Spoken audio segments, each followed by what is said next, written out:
আসসালামু আলাইকুম রহমতুল্লাহি ওবরকাতুহু। সম্মানিত দর্শক, জামাত এবং বিএনপির মধ্যে যে সম্পর্ক, রাজনৈতিক সম্পর্ক, এই সম্পর্কের রসায়ন এখন অতীতের যেকোনো সময়ের চাইতে জটিল এবং কুটিল হয়ে পড়েছে এবং পরস্পর বিরোধী এবং বুমেরাং হওয়ার সম্ভাবনা দেখা দিয়েছে। বিএনপি জামাতকে রাজনীতিতে পুনর্বাসিত করেছে, আর জামাত সেই পুনর্বাসনের সুযোগ নিয়ে নিজেদেরকে এমনভাবে প্রতিষ্ঠিত করেছে যেন আগামীতে তারা পুরো দেশের ক্ষমতা তারা দখল করতে পারে, জয়লাভ করতে পারে, বিজয় লাভ করতে পারে, এবং তাদের মনের মধ্যে একটা সুপ্ত যে বাসনা, সেটা হলো তারা এমন সময় আসবে যে সময়টিতে তারা আধিপত্য বিস্তার করবে এবং বিএনপি তাদের গৃহপালিত রাজনৈতিক দল হবে বা বিরোধী দল হবে।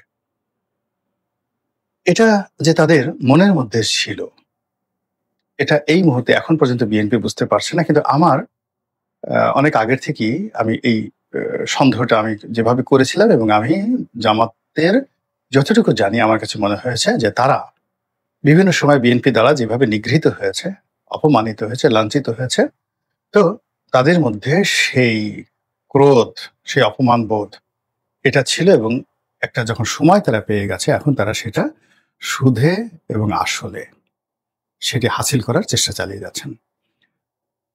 আপনারা জানেন যে উম, যখন দুর্বল শক্তিশালী হয়ে পড়ে, খুব মারাত্মক আকার ধারণ করে, অথবা কোনো শক্তিশালী মানুষ যখন দুর্বলের অধীন থাকে, সেটাও খুব মারাত্মক পরিণতি ডেকে নিয়ে আসে রাজনীতিতে।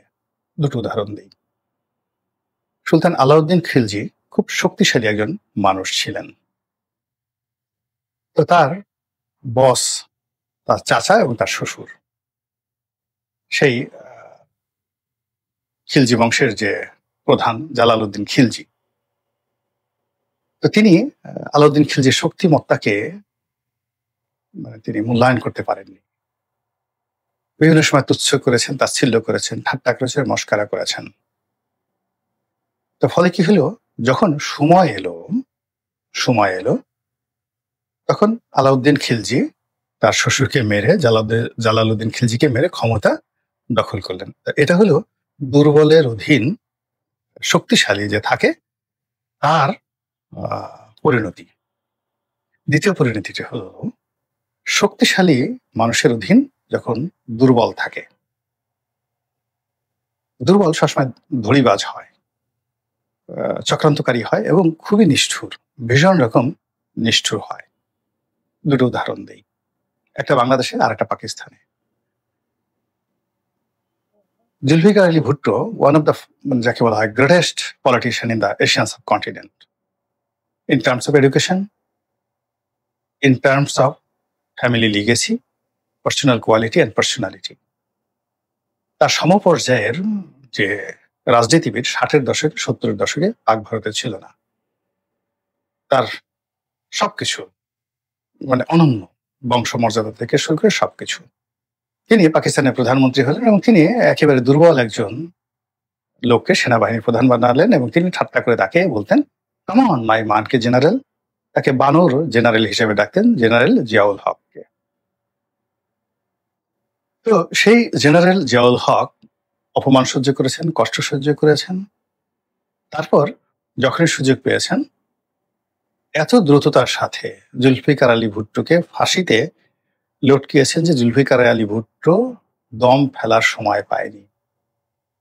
যার জন্য দুর্বলের যে শাসন এ ভয়ানক হয়। আলাউদ্দিন খিলজি শক্তিশালী ছিলেন, তার শাসন ভয়ানক হয় না, সেখানে সুশাসন হয়, আর দুর্বলের শাসন সবসময় ভয়ানক হয়।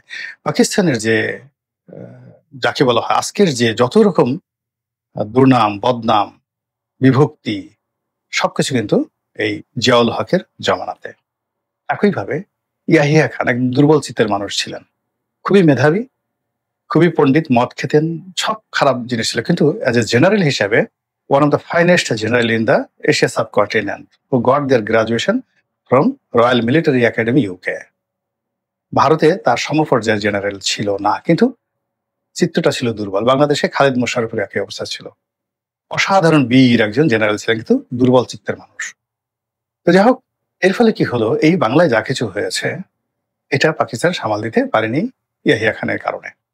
এনিওয়ে, এখন জিয়াউর রহমান অত্যন্ত শক্তিশালী, স্ট্রেট ফরওয়ার্ড, স্ট্রিক্ট অ্যাডমিনিস্ট্রেটর।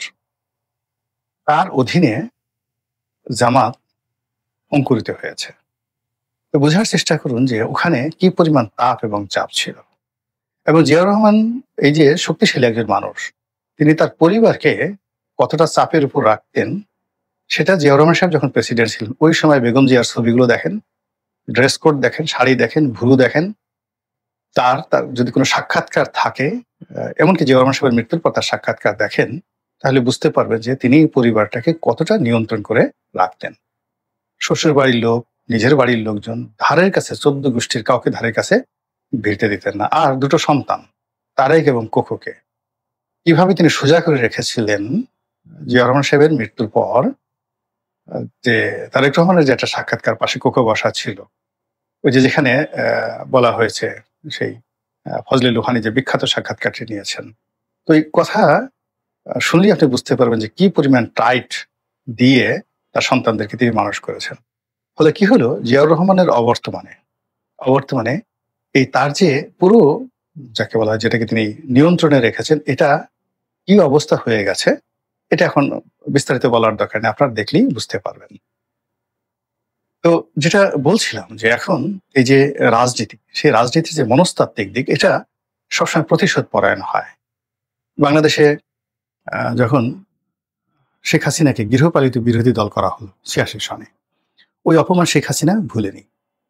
সে এই গৃহপালিত বিরোধী দল হিসাবে এরশাদকে একেবারে পুরো ১৫টি বছর কবর পর্যন্ত পৌঁছাই দিছে এবং পুরো ফ্যামিলিটাকে, জাতীয় পার্টিটাকে শেষ করে দিয়ে গেছে প্রতিশোধ থেকে, যে আমাকে তুমি প্রতারণা করেছো, গৃহপালিত দল করেছো। একইভাবে আসম আব্দুর রব, শাহজাহান সিরাজ না, আসম আব্দুর রব, হাসানুল হক ইনু, রাশেদ খান মেনন, মতিয়া চৌধুরী, যারা বঙ্গবন্ধু এবং শেখ হাসিনাকে বিভিন্ন সময় জ্বালিয়েছেন, তাদেরকে ঘরের মধ্যে এনে গৃহপালিত বিরোধী দল বানিয়ে তারপরে সেদ্ধ করেছেন ডিমের মতো, তারপর ভর্তা বানিয়েছেন, তার সঙ্গে আলু মিশিয়েছেন, তারপর চপ বানিয়েছেন, চপ বানিয়ে ভাজি করে সবাইকে এমন বানিয়ে দিয়েছেন যে এটা কি ডিম, আলুর চপ, ডিম চপ নাকি কি, এটা খেতে কেমন লাগে। এটা যারা ইনু সাহেবকে, মেনন সাহেবকে, মতিয়া চৌধুরীকে দেখেছেন তাদের যৌবনকালে আর পরবর্তীতে তাদের যে অপভ্রংশ, সেখানে আপনি বুঝতে পারবেন যে রাজনৈতিক প্রতিহিংসা কতটা ম্যাটিকুলাসলি একজন আরেকজনের উপর আরোপ করে। তো সেক্ষেত্রে সেই ৭৫-এর ৭ই নভেম্বর থেকে ২০২৫ সন পর্যন্ত আজ অবধি জামাতের লোক বিএনপির দ্বারা পথে ঘাটে মাঠে যে অপমানিত হয়েছে, কষ্ট পেয়েছে, এটার একটাও তারা ভুলেনি। অন্যদিকে জামাত তাদেরকে নিয়ে কি চিন্তা করছে, বিএনপির লোকজন নাকে তেল দিয়ে ঘুমাচ্ছে, যেভাবে জালালউদ্দিন খিলজি, আলাউদ্দিন খিলজির ব্যাপারে নাকে তেল দিয়ে ঘুমাচ্ছিল, যেভাবে মানে জিয়াউল হক, জেনারেল জিয়াউল হকের ব্যাপারে নাকি তেল দিয়ে ঘুমাচ্ছিল জুলফিকার আলী ভুট্টো, একইভাবে জামার সম্পর্কে বিএনপি এখনো নাকি তেল দিয়ে ঘুমাচ্ছে। বিএনপি মনে করছে এখন যে জামাত যা কিছু করছে মূলত আসলে ক্ষমতার একটা শেয়ার নেওয়ার জন্য। তারা হয়তো ১৫-১৬টা সিট আমরা দিতাম বা ছেড়ে দেব, সেখানে হয়তো ২০-২৫টা ৩০টা সিট দিলে তারা খুশি হয়ে যাবে। কিন্তু জামাত যে উল্টো চিন্তা করছে যে আমরা আসলে বিএনপিকে এত সিট দেব না, বিএনপিকে আমরা দ্বিতীয় বৃহত্তম দল, মানে আমাদের যে সংসদ হবে যেখানে জামাত থাকবে ক্ষমতায়, আর এখানে প্রধান বিরোধী দল কি জাতীয় পার্টি হবে, এনসিপি হবে, আওয়ামী লীগ হবে নাকি বিএনপি হবে, এটা এখনো পর্যন্ত জামাত সিদ্ধান্ত নিতে পারেনি। এখন এটা আমি একটা কাল্পনিক বললাম, জামাতের কোনো লোক আমাকে কথা বলেনি, মানে একজন রাজনৈতিক বিশ্লেষক হিসেবে তাদের চেহারা সুরত, আর্ট অ্যাটিটিউড, দুটো রাজনৈতিক দলের কথাবার্তা শুনে আমার যেটা মনে হয়েছে, সেক্ষেত্রে মানে উভয়ের যে মন মানসিকতা এরকমই। তাহলে ধরুন বঙ্গোপসাগরের এপারে বসে যদি বিএনপি চিন্তা করে জামাত ১৫-২০টা সিট পেতে পারে, চাইতে পারে, তারা দর কষাকষি করছে ৩০টার জন্য, দেখি কি করা যায়। এটা সামনে বৈঠক যে হবে মীমাংসা হয়ে যাবে। আর অন্যদিকে জামাত বলছে যে আমরা একটা ইসলামী এমিরেত বা খেলাফত কায়েম করব। আমরা তো এখনই ক্ষমতায় আছি, আগামীতে পরিপূর্ণভাবে আমাদের হাতে ক্ষমতা থাকবে, লাইক এবি পার্টি মানে অফ টার্কি। এবং সেখানে আমরা সবচেয়ে বিশ্বস্ত লোককে আমরা প্রধান বিরোধী দল বানাবো।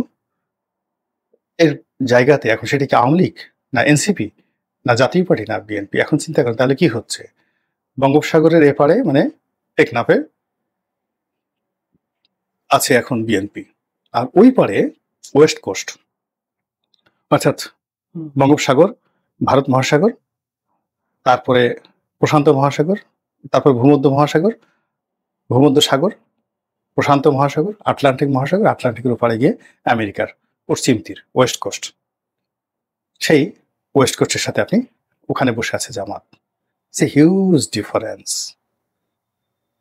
এই ডিফারেন্সটা বিএনপির যারা লোকজন বুঝতে পারছেন। এখন বিএনপিতে যদি প্রথম ১০০ জন লোক ধরেন, তাদের এডুকেশন কোয়ালিফিকেশন কি, লেখাপড়ার মান কি? আর জামাতের যদি ১০০ জন লোক ধরেন, শিবির থেকে শিবির সভাপতি হয়ে এখন জামাতের রোকন হয়ে আছে, এরকম ১০০ জন লোক যদি ধরেন, আর যদি বলেন দি কাউ রচনা লেখো ইংরেজিতে,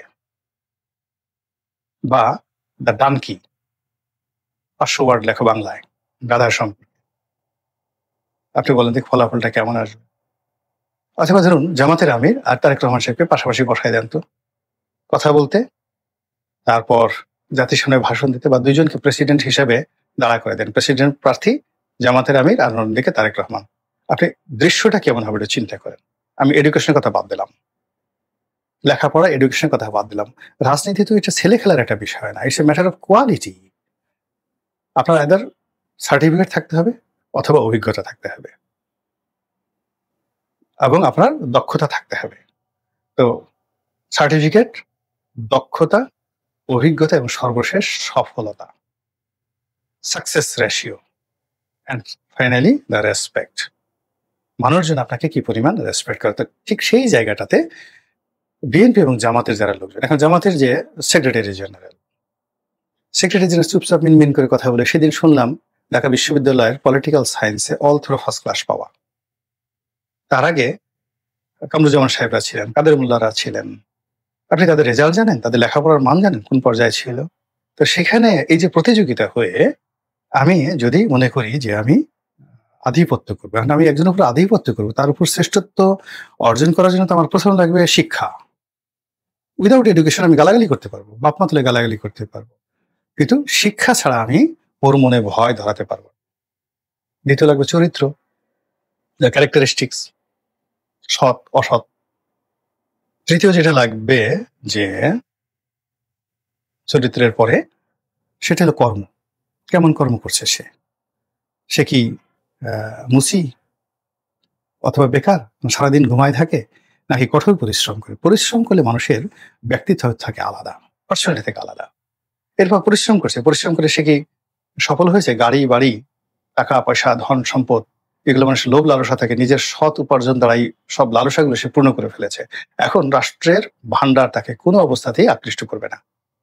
এরকম লোকের সংখ্যা যারা রাজনীতিতে আসবেন, সফল হবেন, তাদের থাকতে হবে। জিয়াউর রহমান কেন সফল হয়েছিলেন? বিকজ তিনি নিজের পরিশ্রম দ্বারা সর্বোচ্চ পর্যায়ে চলে গিয়েছিলেন সেনাপ্রধান হিসেবে, এরপর আর থাকে না। তো এর কারণে কি হলো, তিনি একটা দুর্নীতিমুক্ত মানে শাসন ব্যবস্থা করতে পেরেছিলেন। কিন্তু এরশাদ সাহেব কিন্তু সেটা পারেন। এর কারণে তিনি সবসময় সৌভাগ্যের বরপুত্র ছিলেন, সুযোগ সন্ধানী ছিলেন, সুযোগ গ্রহণ করেছেন। ফলে তার শ্রেষ্ঠ কাজের সঙ্গে তার মন্দ কাজগুলো একত্র হয়ে তাকে একটা জটিল মানুষে রূপান্তরিত করেছে। এখন এই যে জামাত বিএনপির উপর প্রভাব বিস্তার করবে, না বিএনপির উপর জামাত প্রভাব বিস্তার করবে, এবং আগামীতে বিএনপি এবং জামাতের যে রসায়ন, এটা কি পরিণতি হতে পারে? সাম্প্রতিক কালে আপনি দেখবেন যে এই গত 1 বছরে 10 বার তাদের মধ্যে সম্পর্কের টানাপোড়েন হয়েছে। বিএনপি চেষ্টা করেছে, জামাত ট্যামকে আর পাত্তা দেয়নি। আর প্রতিবারই জামাতের কাছে ঘুরে ফিরে, কখনো ডক্টর ইউনূসকে ধরে, কখনো এনসিপিকে ধরে, কখনো জামাত আমিরের সাথে ব্যক্তিগতভাবে সম্পর্ক করে, কখনো জামাত অফিসে হাজিরা দিয়ে, কখনো জামাতের আমিরের বাসায় ফুল পাঠিয়ে, মূলা পাঠিয়ে, ফুল পাঠিয়ে, ফল পাঠিয়ে তারপরে জামাতের সঙ্গে সম্পর্ক স্থাপন করতে হয়েছে, কখনো জামাতের ডিমান্ড ফলো করতে হয়েছে, জামাত অকথ্য ভাষায় গালাগাল দিয়েছে তাদের লোকজন দ্বারা, ইউটিউবারদের দ্বারা জামাত তাদেরকে গালাগালি করে, তারপরে শেষে বিভিন্ন ক্যাম্পাসে ছাত্র সংগঠন দ্বারা তাদেরকে গালাগাল করে, রাজপথে তাদেরকে গালাগাল করে তাদের সমস্ত শরীরকে ছিন্ন বিচ্ছিন্ন করে দেয়। আবার বিএনপির মনে ভয় ধরিয়ে দেয় যে জামাতের সাহায্য ছাড়া আসতে পারবে। They have everything, they have Pakistan, they have India, they have, মানে জামাত ইন্ডিয়ার পন্থী হয়ে গেছে। বিএনপির একটা দল ভয় ইন্ডিয়া দল শুরু করে দিল। জামাত পাকিস্তান পন্থী হয়ে গেছে, বিএনপিকে সেখানে যেতে হবে। জামাত চীনপন্থী হয়ে গেছে, তাদের সেখানে যেতে হবে।